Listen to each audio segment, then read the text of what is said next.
Ô Zé, Oi. isso que você vai dar é fisiologia humana, né? Isso aqui faz parte do sistema nervoso, né? Você vai dar o sensorial, né? Isso, faz parte do sistema nervoso, fisiologia animal. E deixa eu te falar, você acha que eu estudo tecido nervoso? Nós tem que estudar isso. Vai cair sistema nervoso, vai cair sistema sensorial, sentidos, vai cair. Então tá. Essa parte agora é fundamental. Vamos lá, então, vamos começar aqui. Acho que você está com duas aí, Isabela. Isso, entrou com duas, aí, beleza. Olha só, vamos começar aqui, Isabela, falando sobre o sistema nervoso. Nós vimos então como é que funciona esse sistema nervoso nas aulas anteriores. Agora a gente vai ver também como é que funciona o sistema sensorial, né? Como é que eu consigo enxergar? Como é que funciona o meu nervo óptico?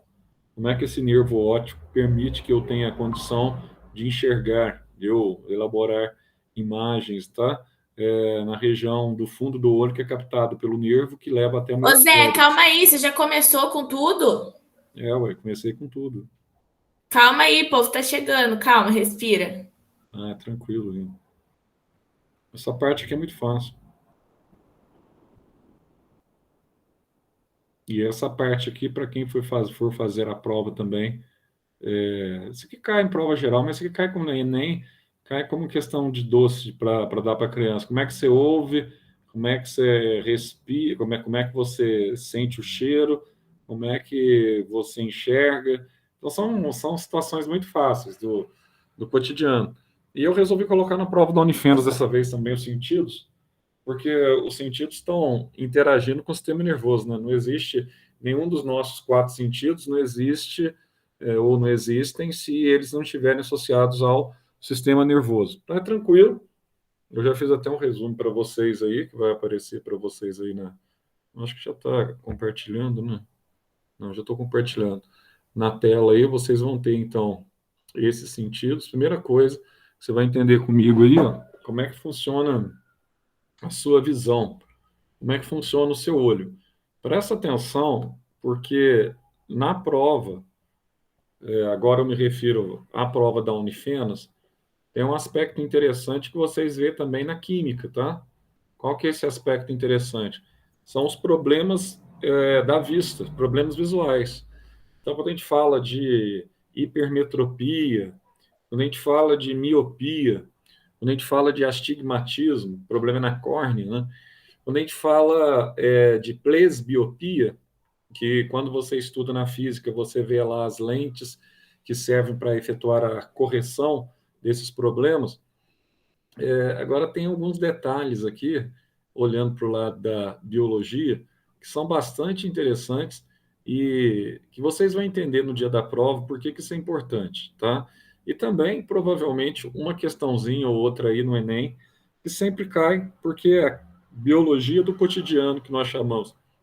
Isso aqui é igual aquela questão que envolve coração, envolve problemas de AVC, sempre vai cair questão assim no Enem, tá? E o olho não é diferente.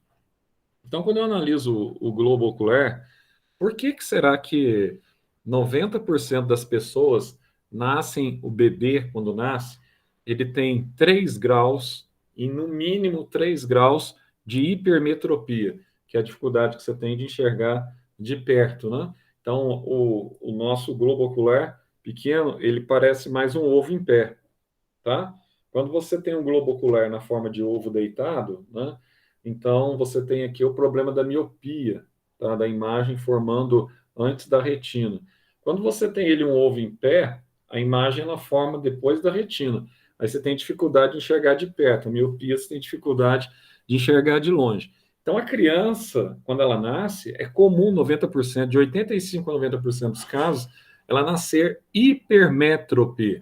Ah, Zé, eu não sabia disso. O que vai determinar a saída ou a diminuição dessa dioptria para a correção dessa hipermetropia? O que vai determinar? Vai determinar o crescimento do globo ocular. À medida que o globo ocular ele vai se expandindo com o crescimento da cabeça da criança, a tendência é ele se tornar mais circular. Agora, quando, por exemplo, a correção não é feita a partir do crescimento, fica então o resíduo da correção. Às vezes a criança ainda ela fica com uma dioptria, 1 grau, né, que eu chamo de grau, fica com 2 graus e assim vai, tá?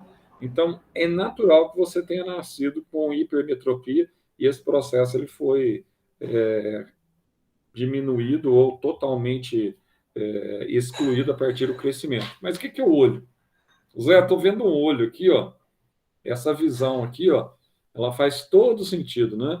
E a gente que, no meu caso, que sou míope, tem o olho achatado, eu tenho 4 graus no olho esquerdo e 3 no olho direito, e tenho 1,75 no esquerdo de astigmatismo e 2 de miopia. E se não bastasse tudo isso, fiz o exame semana passada, agora já estou velho mesmo, literalmente velho, né? Em todos os sentidos. Agora eu estou com presbiopia também, 1,75, que é aquela dificuldade para leitura, que é a vista cansada, que você vai perdendo aqui, ó, a flexibilidade do globo ocular. Aí vem a hipermetropia após os 40. Até demorei, né? Com quase 48 que começou a se manifestar. Mas agora virou uma festa. Para miopia e astigmatismo, eu corrijo com lente que eu uso há 30 anos. Agora, a hipermetropia, um bom óculosinho aqui, né? Meio na ponta do nariz, ajuda bastante a gente ler. Pelo menos quando você vai fazer, eu gosto de ler, que você está fazendo leituras, etc., livros, alguma coisa assim, leituras que eu gosto mesmo, e você está com um bom óculos, você resolve o problema também, tá? Mas vamos dar uma olhadinha. O que é o olho, Zé? Como é que é essa estrutura do olho? O que eu chamo aí, essa parte líquida, humor vítreo? O que é esse nervo aqui, ó? Esse nervo óptico que eu tenho aqui atrás, tá? O que é essa retina? Para que serve essa retina? Para que servem essas regiões que eu tenho aqui, a mácula? Mas principalmente, Zé, essa parte aqui da frente do olho, ela é fundamental. Por que ela é fundamental? Porque aqui você tem a parte colorida do olho, que a gente chama de íris, né? Aqui na frente, ó, você tem uma pequena membrana que ela é fundamental para a sua visão.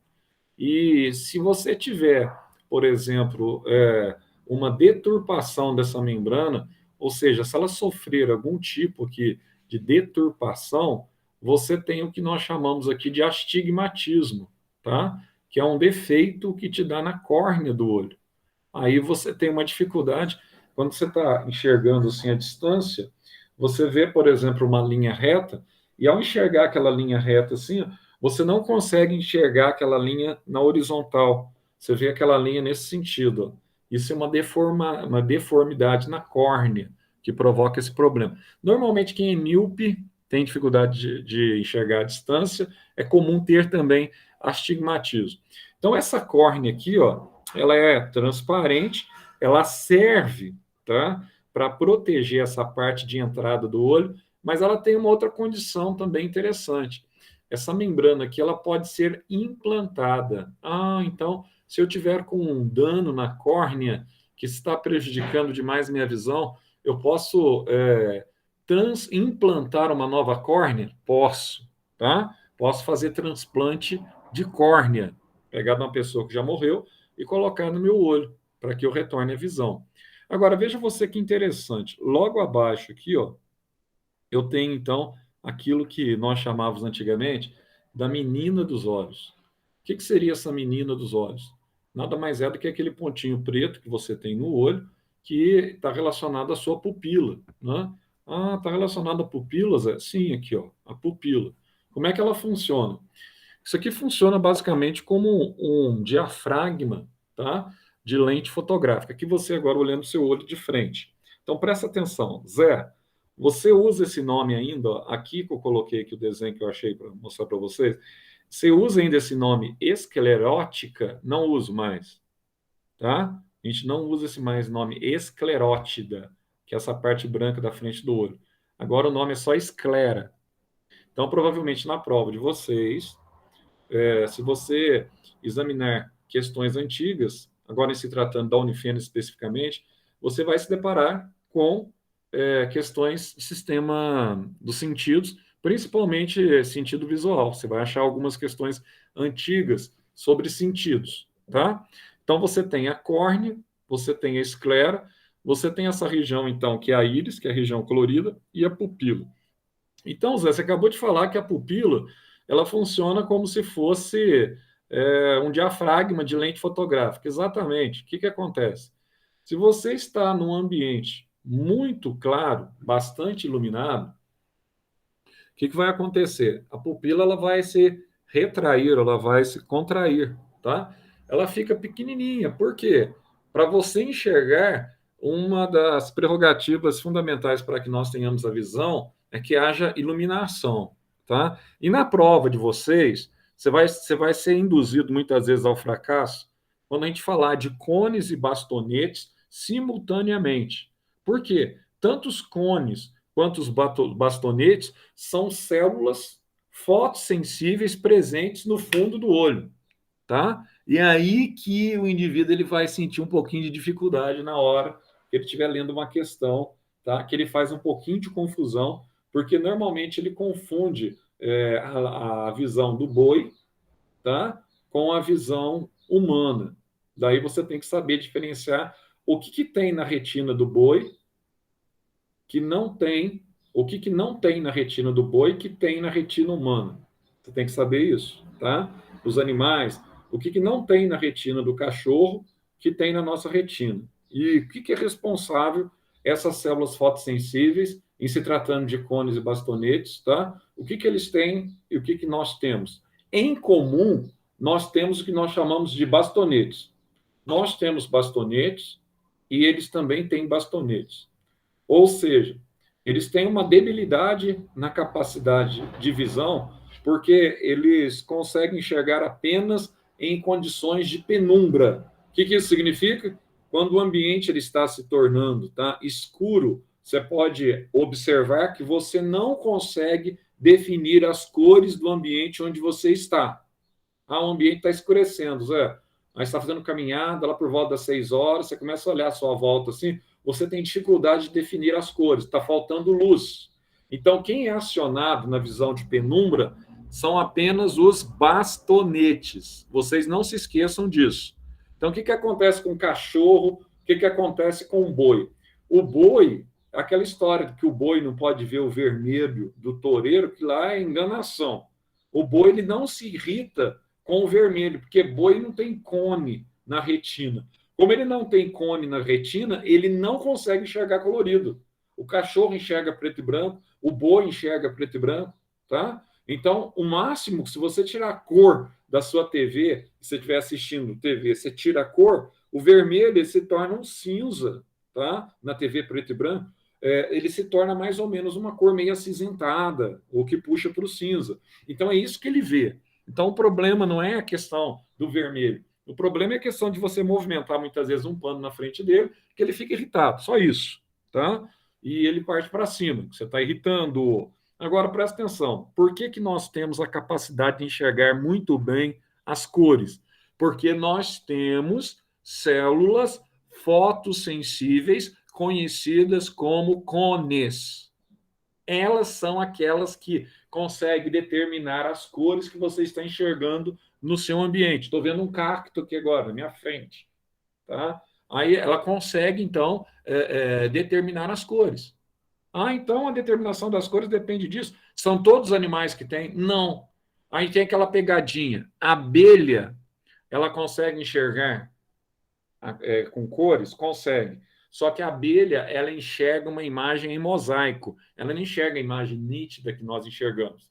É quando você coloca, por exemplo, a TV, você coloca um efeito para não aparecer o rosto da pessoa, você vê todo ali em mosaico, tá? Ela enxerga exatamente aquilo. Então, você tem essa condição aí de enxergar em mosaico. Aí você vai ter aqui um detalhe legal. Zé, então, se eu tenho muita luz para eu enxergar, para eu ativar os meus cones lá no fundo do olho, tá? A minha pupila lá retrai, ela fica pequenininha, tá? Agora, por que se eu estou no escuro, Zé, por que a minha pupila ela fica dilatada? Por que ela abre como se fosse um diafragma numa máquina fotográfica? Por que ela vai abrir muito?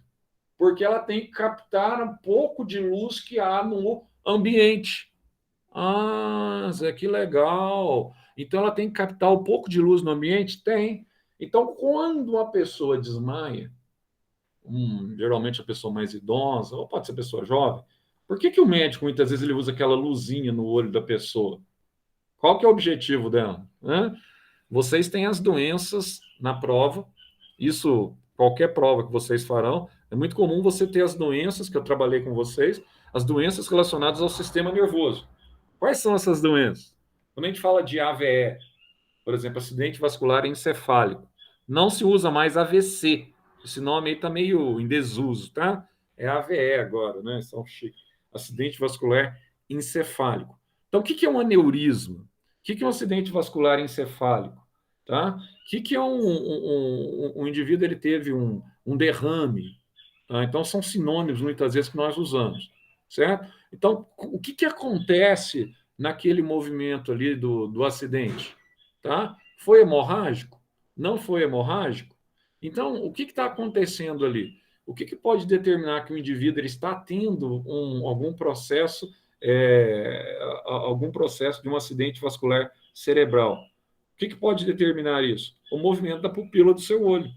Ah, esse movimento aqui, Zé, Então, assim, quando o médico ele joga, a pessoa está desmaiada, ele joga a luz, e o que ele está tentando mensurar ali? Se na presença de luz, a pupila ela vai retrair, e se na ausência, ela vai movimentar. Quando não há movimentação da pupila na presença de luz, ele vai suspeitar que a pessoa pode ter algum problema sério de cunho encefálico. Por quê? Porque o nervo óptico dela não está recebendo aí a luz que vai levar o estímulo da visão até o cérebro. Então você toma muito cuidado com isso, tá?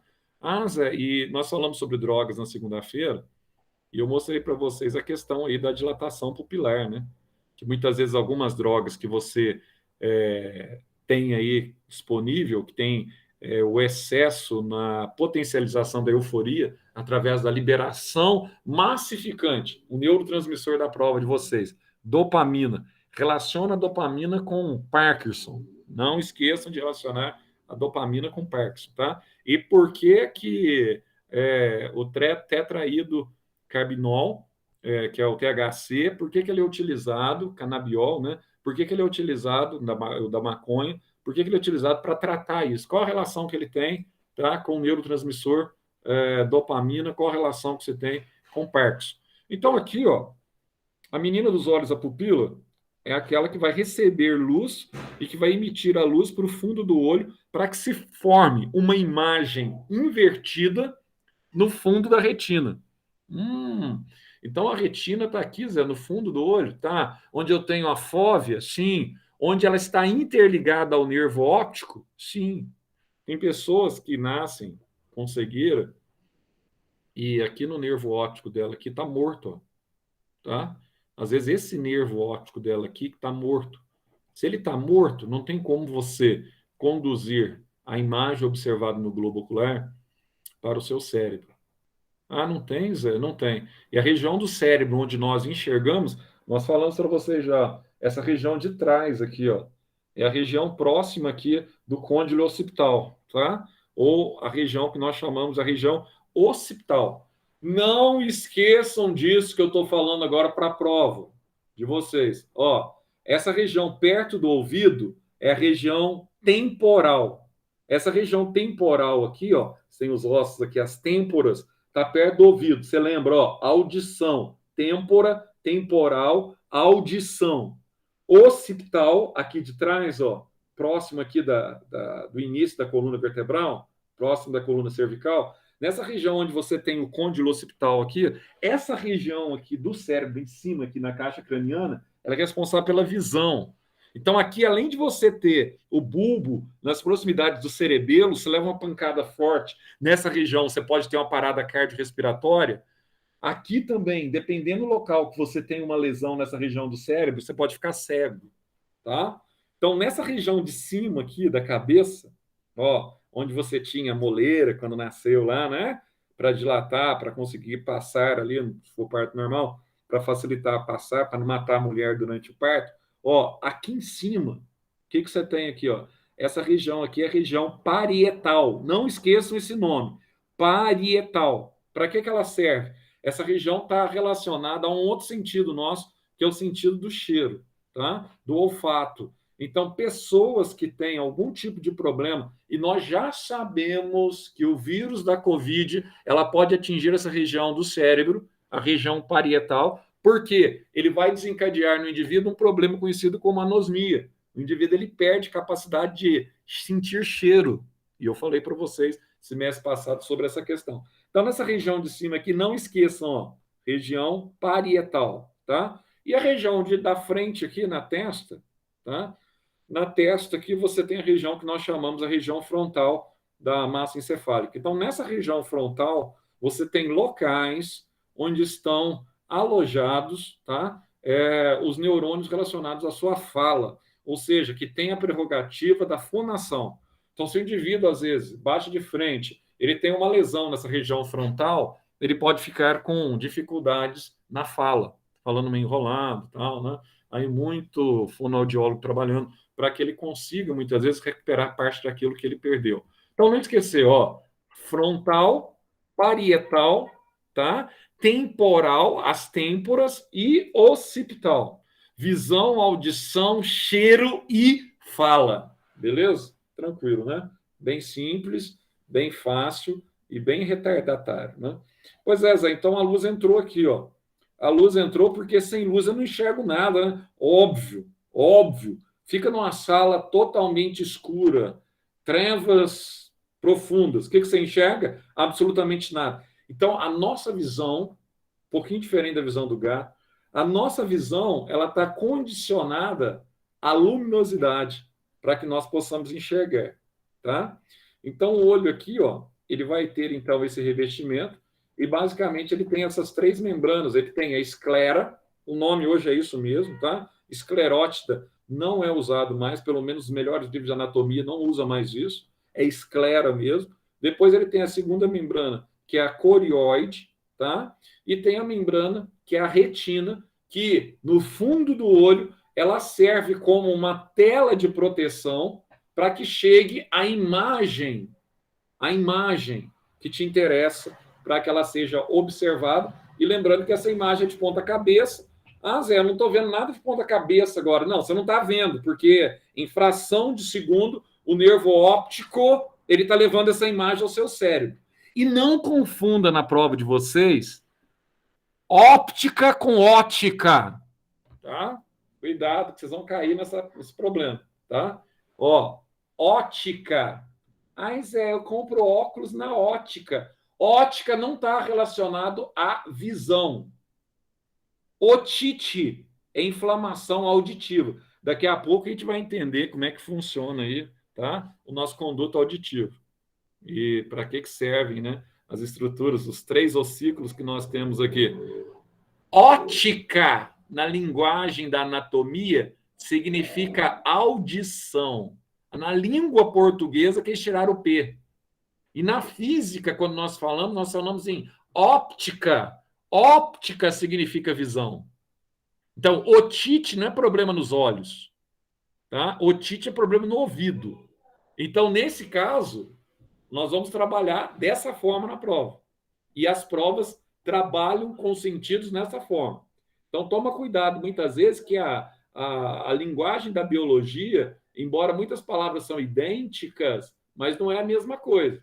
Se o professor de redação fala para você sintetizar um texto, é para você consolidar de uma forma de resumida aquele texto. Agora, na biologia, quando a gente fala de síntese, nós estamos falando de produzir alguma coisa. Síntese é produção, embora na língua portuguesa também o é, mas não tem esse sentido de resumir, e sim de produzir. Então, tem algumas coisas assim que acaba pegando uma questão linguística, tá? Então, a esclera é a região que você tem essa parte que a gente viu, é a região do branco do olho, onde você tem os vasos sanguíneos que vão nutrir as células que compõem o branco do olho e aquelas que armazenam o que nós chamamos de humor vítreo. Não esqueçam disso, tá? E essa parte anterior aqui da frente, que cobre essa região onde eu tenho a pupila, onde eu tenho a íris, onde eu tenho a capacidade de acuidade visual, tá?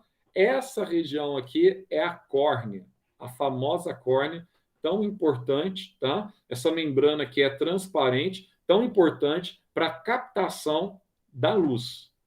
Nossa, Zé, então tem essa questão aí da córnea aí para captação da luz? Tem essa questão aqui, tá? Então, eu coloquei aqui para vocês, ó, que você tem ainda a corióide, que está nessa posição intermediária, e aqui, então, ela é altamente vascularizada, porque cada célula que compõe essa estrutura do seu globo ocular, ela precisa receber oxigênio e precisa receber glicose, porque é uma célula como outra qualquer, que vai realizar todo o seu metabolismo, tá? O metabolismo dela relacionado à respiração celular, ela vai armazenar ATP e vai usar nesse processo o oxigênio, tá certo? Então, ó, um pouquinho acima da córnea você já tem a região da íris, ou seja, que é a parte que estabelece a coloração do olho, tá? Aí no centro da íris você tem a pupila, onde você vai ter, então, de acordo com a luminosidade do ambiente, ela vai se fechar e, de acordo com a escuridão do ambiente, ela vai, então, se abrir, tá? E com relação à questão da cor do olho? Com relação à cor do olho, você tem, então, uma herança, um legado genético familiar, tá? Então, se você tem um legado genético familiar, embora há exceções, mas dificilmente você vai ver o pai e a mãe têm olhos azuis ou têm olhos claros, aí nasce uma criança com olho castanho ou com olho preto. Há exceções, mas a chance dessa criança não ser filho desse casal é mais de 95%. Só para você entender, tá? Porque olhos claros os genes são recessivos. Os alelos são recessivos. Então, se ambos têm olhos claros, o filho vai nascer com olho claro. Tá, nasceu com olho escuro. Então, ou está dentro dessa exceção de 5%, tá? Alguma coisa, né? Alguma mutação que houve ali, e houve uma exceção, ou não é filho do casal, certo? Não é filho do casal. Então, olha só, essa bolinha, então, preta, é a pupila, e essa pupila, ela serve para a captação, tá? Da luz. Aí, o que mais que a gente pode falar aqui, ó? Então, olha só, nós temos aqui as partes. Sim, aqui, ó, isso aqui você não esqueçam desse detalhe, tá? Essas estruturas transparentes que nós temos aqui no olho, no globo ocular. Antes que a imagem que você está enxergando agora, ela chegue à sua retina, ela vai passar aqui por essa, hoje, aqui está cristalino, tá? Porque esse nome aqui, até hoje, ele é muito utilizado, só que nos livros hoje, mais recentes, na anatomia, nós chamamos isso aqui de lente. É lente mesmo, lente, tá? Inclusive, quando a pessoa está com catarata, o que está acontecendo aqui, ó? Essa lente por onde passa a imagem, ela começa a ficar enegrecida e começa a ficar aqui, ó, endurecida. Então aí a imagem não está passando. Não. O que a cirurgia faz? A cirurgia, ela troca essa lente aqui, ó, a lente natural que você nasceu com ela, porque ela não está permitindo mais a entrada de luz para projetar a imagem no fundo do seu olho, na retina que está presente no fundo do seu olho. Se ela não está permitindo mais isso, então nós temos que fazer alguma coisa, então trocar essa lente. Aí o que o médico faz? Ele corta e troca a lente, coloca uma lente artificial. E essa lente artificial, ela tem a capacidade, aí sim, vai ter a capacidade de permitir a transferência do raio de luz, tá?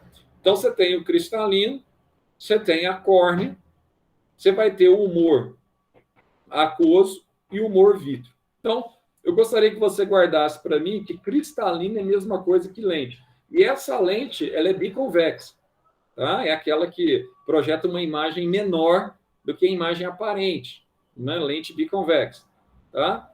E, obviamente, ela tem essa transparência que permite, então, a passagem da luz até que ela chegue até a retina, tá?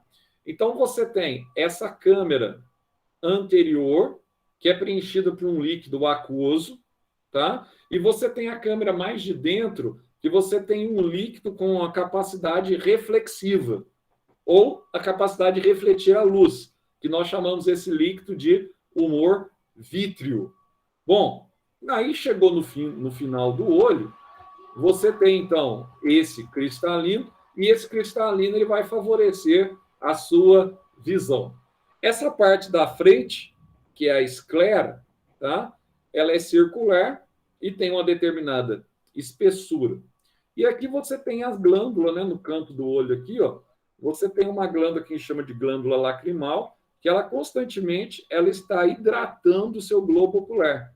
Ela está hidratando o seu globo ocular e seu cérebro ele está atuando diretamente quando você faz esse movimento aqui que você fica piscando, né? É para você levar esse líquidozinho aqui de hidratação para o restante do olho, para que ele fique, né, em meio aquoso constantemente. Se o olho ficar seco, você sente um incômodo massificante nesse olho.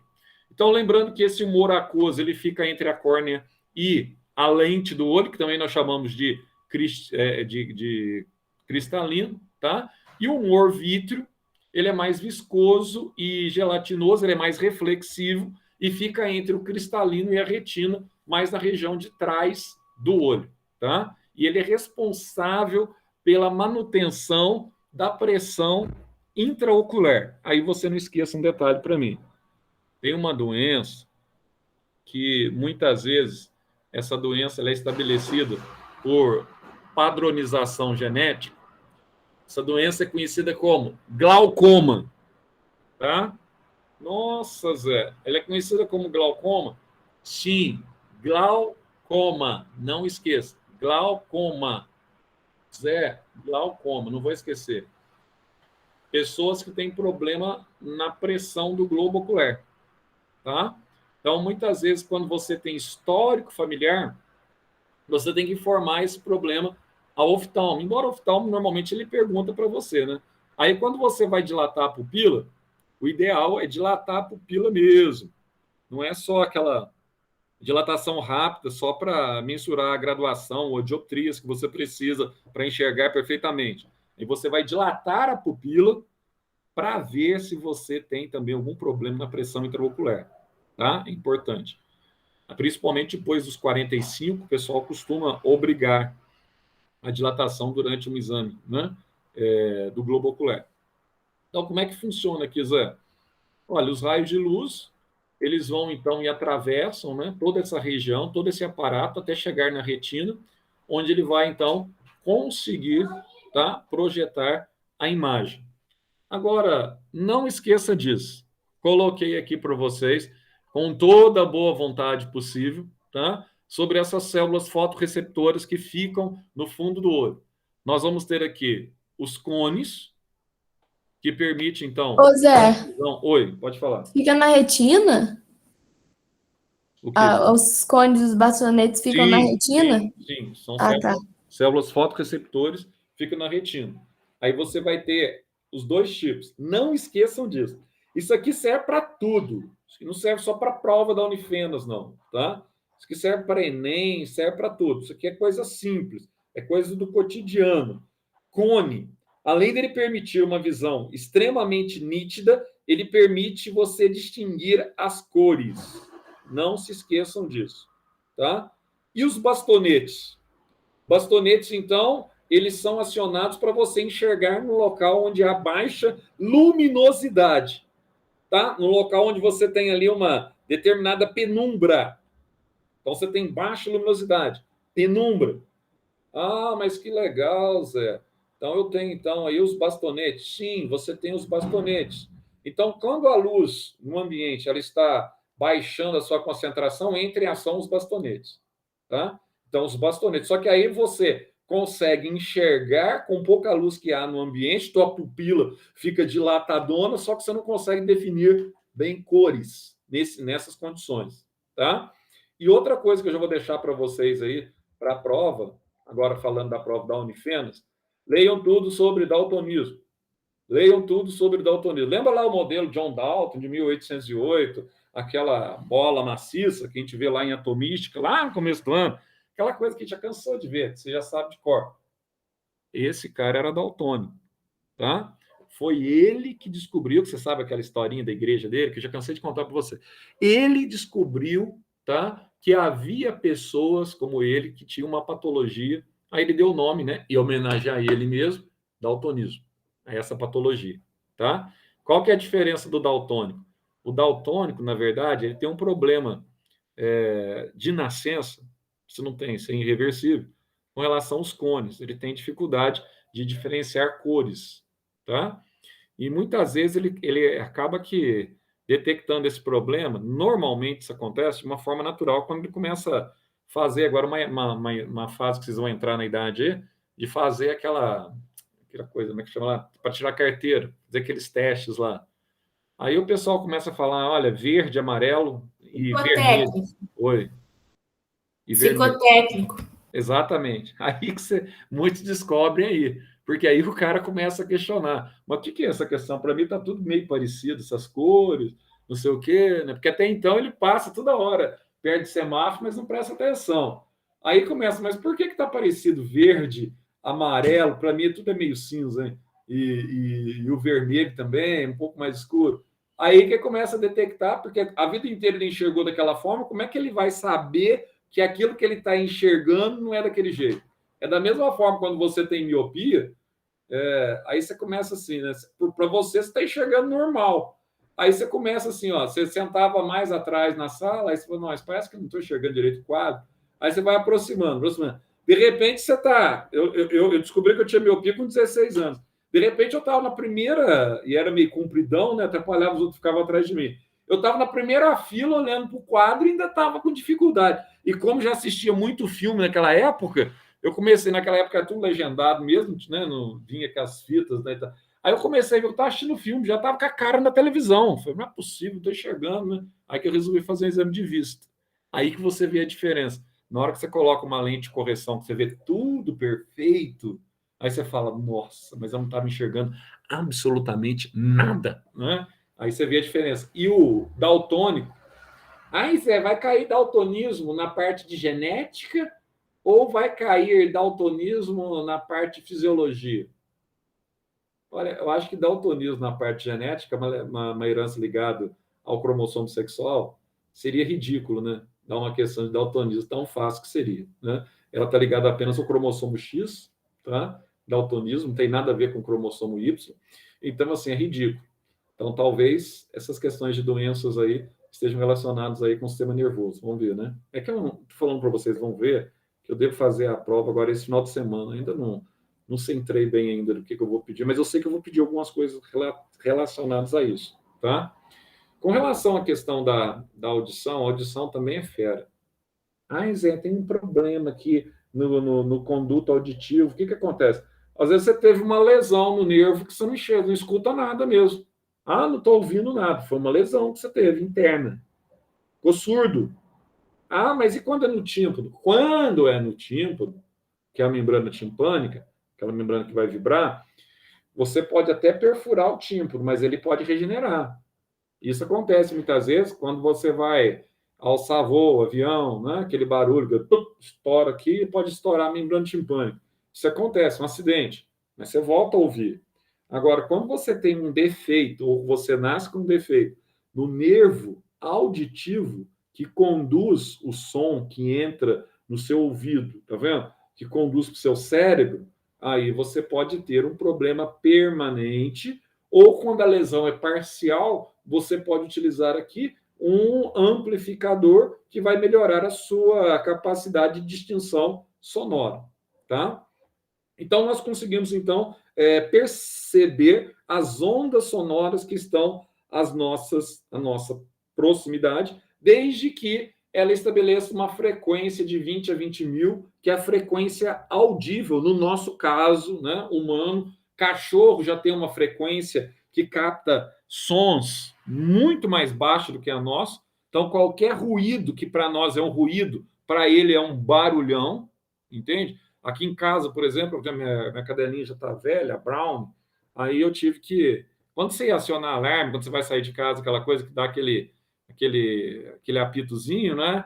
Ela, coitada, ela chorava. Aí eu tive que pedir para desligar aquele apito, ficar só no teclado, né? Para não ter aquele apito, porque você não... A gente perturba um pouco. Agora, o cachorro, ele ouve aquilo amplificado que você não tem noção. O que ele perde em visão por não ter cone, ele ganha em audição e muitos deles ganham no olfato, né? Exceto o fila que não sente cheiro quase de nada. Então, você vai ter aqui a região que nós chamamos de pavilhão auditivo. Esse pavilhão auditivo aqui, ele representa a orelha externa, tá? Em forma aqui, uma espécie de um cone mesmo, né? É para receber o som. E um detalhe, para você não desanimar muito, olha o tamanho da minha orelha, ó. Orelha, isso aqui não para de crescer, isso aqui é cartilagem, viu, meu cara? Isso aqui é cartilagem. Ó, não para de crescer isso. A minha já até parece um chinelo que eu tô aqui, ó. E vai crescer muito ainda. Não, se eu não morrer, claro, né? Mas se eu durar mais uns 15 anos, isso aqui vai crescer demais da conta, tá? Vai estar bem maior. Nariz, cartilagem também. Cresce até o fim da vida. Não escapa, não. Viu? Vai continuar crescendo. Como eu sou descendente de italiano, duas coisas que é comum em italiano: nariz grande e orelha grande. Não tem jeito, tá? Minha família, minha avó chegou a 90 anos, não tinha cabimento o tamanho do nariz da minha avó. Uma coisa assim, inacreditável. Como que cresceu, ficou daquele tamanho. E cresce, não tem solução, não. Você esquenta, mas eu vou fazer não vai fazer nada. Deixa como está. Se o nariz é maior, menos problema de adenoide, você cheira melhor, tá? Nem sempre, né? E orelha também, ó. Tecnicamente, você consegue captar os sons agudos e graves aí de uma forma mais concisa, tá? Então, olha só.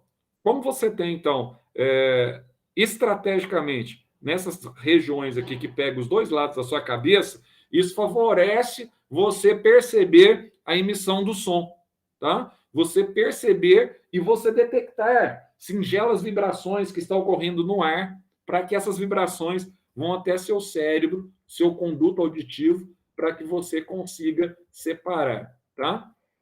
E essa vibração, ela faz vibrar aqui, ó, exatamente essa membranazinha que separa as orelhas aqui na parte externa. E essa membranazinha aqui é o tímpano. Você fala, Zé do céu, eu gosto de ficar limpando o ouvido todo dia. E eu também, mas isso não é aconselhável, né? Você limpar todo dia. Aquela cera lá é importante demais. E muitas vezes você fica tirando muita cera do ouvido. Mas eu não aguento, porque o meu, às vezes, ele tem uma certa coceira, coça meu ouvido, eu tenho que pegar o cotonete e estar lá limpando o ouvido. Só que tem um detalhe. Toma cuidado. Um dia eu perfurei meu tímpano com um cotonete, tá? Eu não sei lá o que aconteceu, que eu levei um susto, fez um barulho, eu estava limpando o ouvido, aí alguém fez algum barulho forte e tal, e eu, enfiei o cotonete na membrana timpânica. Aí, na hora que eu tirei, estava com sangue. Então, eu não fiquei surdo, não, mas eu ouço bem, mas naquela época lá eu tive esses probleminhas. E esses 3 ossinhos aqui, ó, que eles estão relacionados com a transmissão da vibração. Então, são 3 ossículos que nós chamamos, menores ossos do corpo humano: estribo, bigorna e martelo. Para que eles fazem, na verdade? Eles são transmissores, eles são torre de transmissão. Zé. Então, para que eles servem? Eles servem exatamente para que o som consiga se propagar, tá? Então, eles estão conduzindo esse som original, essa vibração, ele está conduzindo, tá? Para, posteriormente, ele ser amplificado e chegar na região da orelha interna, onde você vai ter aqui a interação com os impulsos nervosos. Exatamente. Tá? Então, você tem, essa condição aqui, tá? Que consegue realizar uma vibração até chegar nessa região aqui da janela oval, cerca de 20 vezes menor do que o tímpano, tá? Então, o objetivo maior é estar amplificando as pequenas vibrações que você detectou aí no ambiente. Aí, Zé, chegou na orelha interna, lá dentro, tá? Aí o conduto auditivo. O que vai acontecer aqui, ó? Você vai ter uma nova ampliação, tá? De mais cerca de 180 vezes. E essa é a função daqueles aparelhinhos que você consegue aqui, ó. Quando isso não consegue ser feito de forma natural, você faz, então, de forma artificial, tá? Você vai chegar no nervo, que nós chamamos de nervo acústico, que levará a informação até o seu cérebro. Agora, guarde para mim o nome. Guarde para mim o nome. É o nervo que nós chamamos de nervo cócleo-vestibular. Ah, Zé, vestibular é aquilo que eu farei. Para que serve esse nervo? Esse nervo está relacionado também com a audição. É o nervo que vai levar também o som até o seu cérebro. Como ele está levando o som, ele está levando a sua capacidade de aprendizagem até o seu cérebro. Nossa, ele está levando, então. Então, ele está relacionado com. Por isso que ele chama cócleo vestibular. É por isso que a prova que mede seu conhecimento para você passar numa faculdade, ela chama vestibular. Porque é a capacidade de você colocar em prática, numa prova, aquilo que você ouviu e aprendeu, que foi conduzido por esse nervo cócleo vestibular ao longo da sua existência. Por isso. Você nunca parou para pensar por que a prova chama vestibular? Por que você é um vestibulando? Você é um ouvinte que supostamente aprendeu, ou muitos não aprendeu quase nada, né? Ao longo da sua vida, aprendeu muita coisa para que ficasse armazenado na sua psique e a partir do teu hipocampo, a partir da região do hipotálamo, você armazenasse esses conhecimentos e externasse isso através dessa prova de vestibular, tá?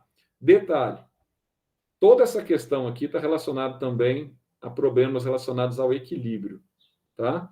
O equilíbrio está relacionado ao cerebelo, mas o cerebelo está interligado ao conduto auditivo. Então, muitas vezes as pessoas têm labirintite, pode estar relacionado. Às vezes, ó, a pessoa tem o conduto auditivo aqui, ó, meio estreito, forma muita serosidade na parte mais interna, a pessoa tem que fazer muitas vezes uma lavagem, tá?